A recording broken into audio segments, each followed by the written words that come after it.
Hey Internet, today I'm going to be showing my database project. It's part of the data processing and software modeling paper.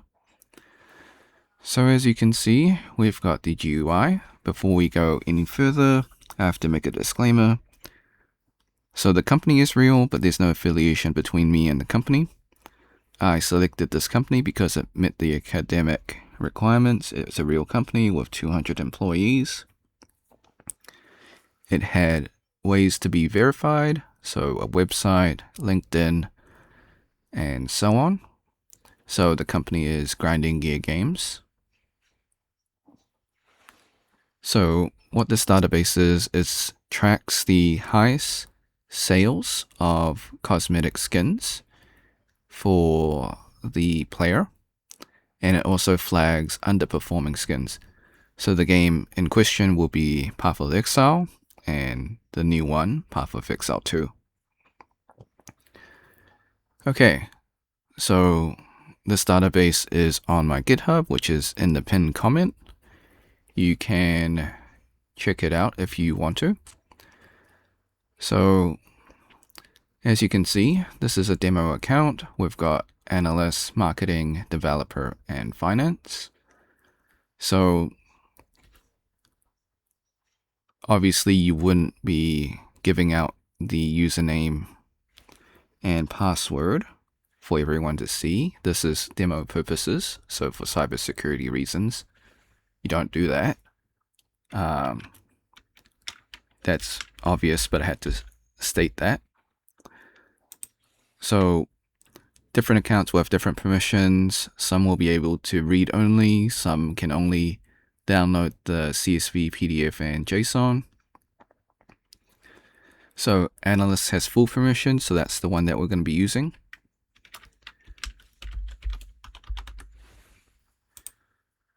So this is what it looks like. So how this database works, it extracts the data from the game, and then it saves it into a server, which then the database can retrieve from. Okay, this project was split into two halves. The first half is building the demo based on the client and company needs. So first we would have a meeting. So of course this is academic and fictional. So we would create the client list of questions, ask their client. So what problems do they have? What features do they want?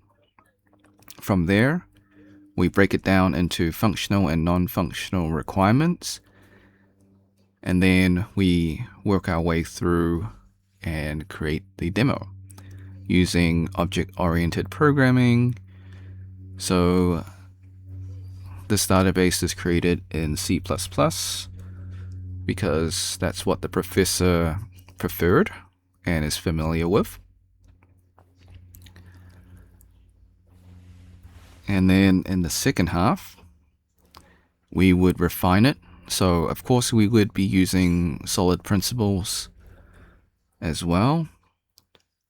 And then we would use design patterns. The ones that I've used is singleton and factory method. So singleton, we want one object operating at a time. And factory method, we want decoupling. So we want to reduce coupling and increase cohesion. Okay, so that's the software stuff out of the way. All right, so as you can see, we've got various data. So if we just select something like this, and it'll give us no data, that's okay. I haven't coded in all the data, so sometimes there is no data to load, and that's okay. So as you can see, it does work. There are some random ones where it is missing data, but this is just the demo. Okay. So that's the overall sales. Then we got demographic, region, revenue, casual spender, regular spender, high value. So let's say if we went to portal effect and EU, nothing. New Zealand, here we go. So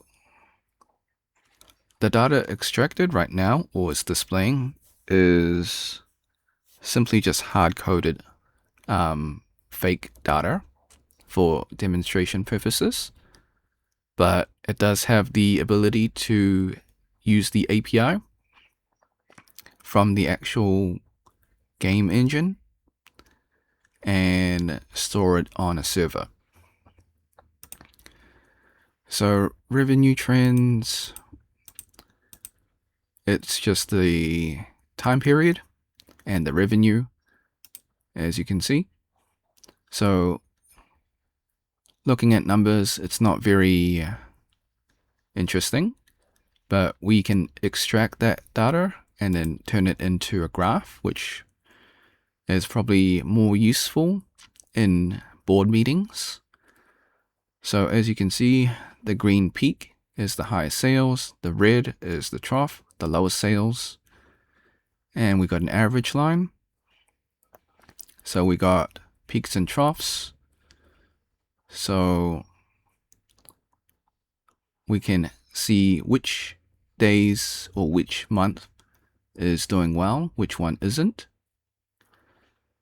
So this would be useful not only for the analysts, but the financial marketing team as well. Okay, so coming back to underperforming. So you've got the high-end sales, and now you got the underperforming.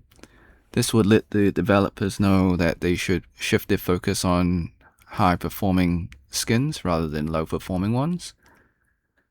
So normally that would be the case, unless there was a special collab or the item in question hasn't been in production for a long time. Okay. So other features. We've got manual input. So why would you do this? The main reason is for collaborations. So say, for example, Path of Exile collabs with KFC or McDonald's or whichever company, you know, or collabs with another gaming company, for example, Minecraft or Pac-Man. I'm just giving random examples. So that would be out of the ordinary, and that's why they would manually input it. Okay.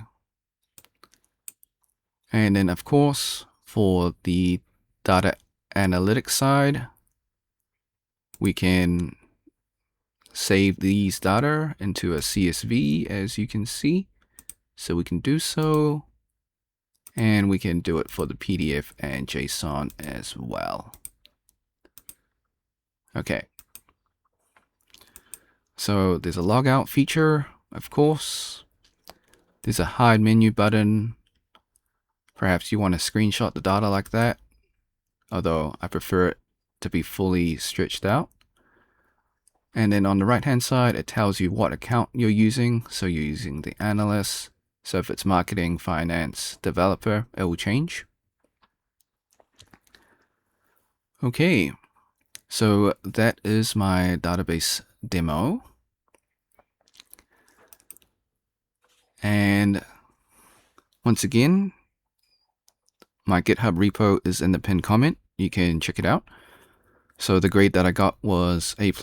So the software side, it worked, obviously. And then the report itself, I justified my reasonings for using the design principles for singleton and factory method. There's a few others that I use, but those were the main ones. And then I justified the trade-offs as well, and future work, all that stuff. So you can read all that stuff in the GitHub repo under documents if you wish. And I suppose for future students, I suppose you can use this as inspiration. I don't recommend straight up copying and pasting, because since it's already uploaded to turn it in, you'll get flagged. But you can copy the code and just like take the good parts and remove the bad parts if you want to. Alright, so like and subscribe. If you want to support me, become a member or drop a super thanks. Until next time, see ya.